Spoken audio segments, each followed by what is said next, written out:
Olá! Eu espero que vocês estejam bem. Aqui é a professora Maria Lígia. Eu vou falar um pouco da minha vida acadêmica, né? A gente tem aqui outros vídeos sobre isso, mas vocês sabem que eu vim das ciências sociais, eu fiz graduação em ciências sociais, eu fiz mestrado em sociologia política, eu fiz doutorado em ciência política. E a minha trajetória envolve pesquisa desde o primeiro ano da faculdade, tá? Então eu tenho iniciação científica desde 2001, eu faço pesquisa científica. E olha que interessante, foi apenas no meu pós-doutorado, né?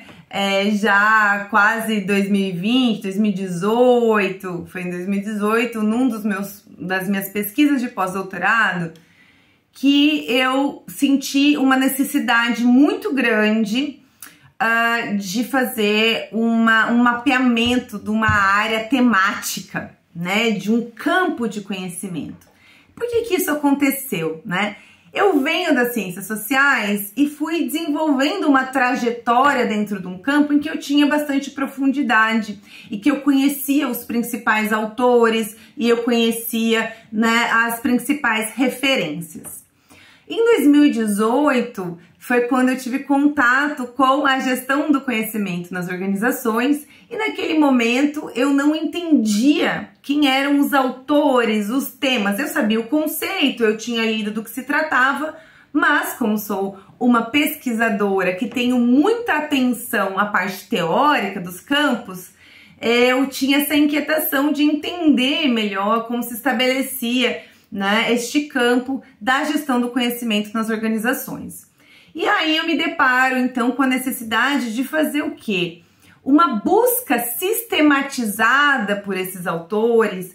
Eu me deparo com uma necessidade de encontrar, né, uma metodologia de pesquisa que esteja apta, né, a me entregar isso que eu precisava. Quem são os principais temas, quem são os principais autores, né?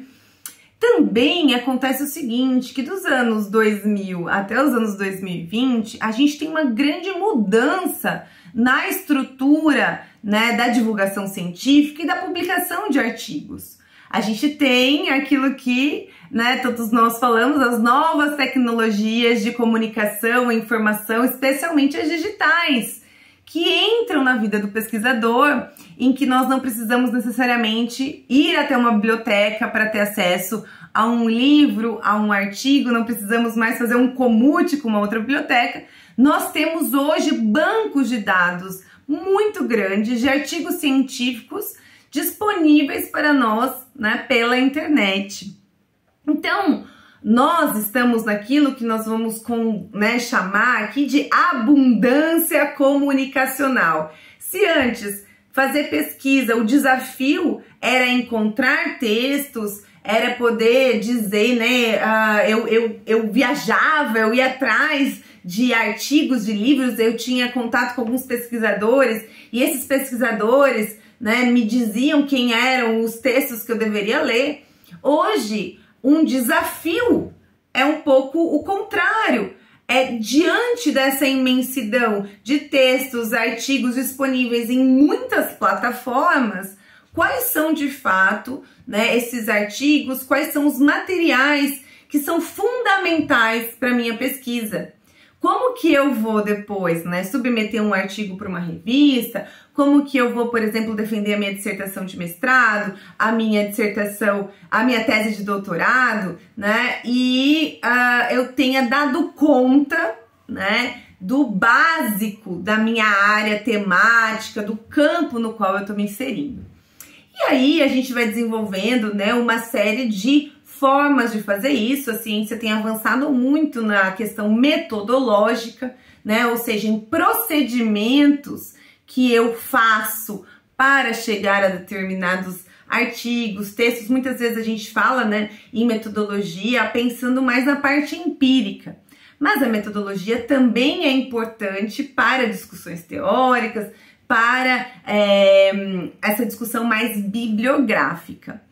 E aí, né, dentro do campo das ciências sociais, tem se transformado, tem se trazido algumas regras, algumas formas de fazer que eram mais comum em outros campos, que é mais comum no campo da saúde, nas sociais aplicadas, que é buscas sistematizadas por bibliografia. Hoje eu posso dizer para você que todas as áreas do conhecimento precisam ter algum contato com essa metodologia, com essa forma de fazer. Digo isso porque sou professora num mestrado interdisciplinar, em que nós recebemos alunos de diferentes áreas de formação. Eu sou professora numa instituição em que eu tenho contato com iniciação científica de diferentes áreas. Então, por exemplo, né, se vocês entrarem no meu Lattes, vocês vão encontrar que eu tenho pesquisas na área de mulheres e saúde, mulheres, né, voltada para assistência básica de saúde, para questões ligadas que podem dizer que são da área da saúde, que são da área da medicina. E aí, independentemente de qual área você está, qual área você quer entrar, quanto mais clareza você tiver nos procedimentos de busca de artigos, melhor.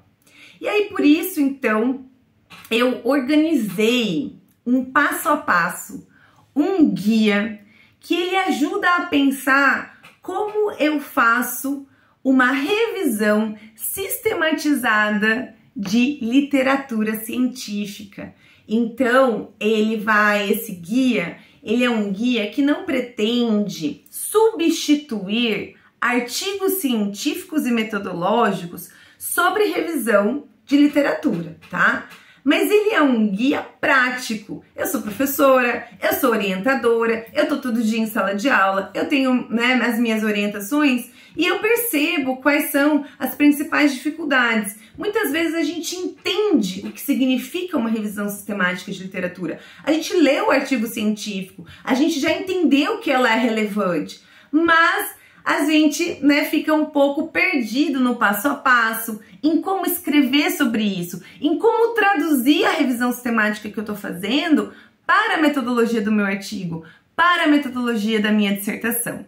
Então, eu compilei aulas, né, em que eu trabalhava essa questão, compilei orientações, né, que eu passo para as minhas alunas, para os meus alunos. Eu fui buscando aqui exemplos, trabalhos que eu mesma fiz, né? Então, como eu falei para vocês, eu me deparei com um campo novo e aprendi uma metodologia e publiquei artigos sobre esse campo novo.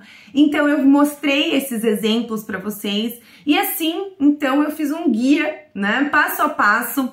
Esse guia, ele busca explicar um pouco, né, mas principalmente operacionalizar como eu, um pesquisador, uma pesquisadora, vou desde o primeiro momento elaborar uma revisão sistemática de literatura, como eu vou fazer a busca, os critérios de inclusão, os critérios de exclusão, né?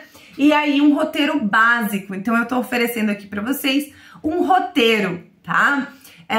Tem as referências bibliográficas, que eu recomendo também que vocês vão, né, que vocês façam esse esforço de ir para as referências, mas fica aqui então esse e-book que tem a parte escrita, ele também tem os QR Codes que trazem vocês para esses vídeos do YouTube que tem pequenos tutoriais, então a ideia é que seja um material dinâmico e tenha a parte escrita, que tenha a parte dos vídeos, e de uma forma muito modesta, mas também de uma forma muito entusiasmada, eu espero que esse guia possa fazer diferença no fazer pesquisa, né? Na parte mesmo de mão na massa, tá? Bons estudos para vocês!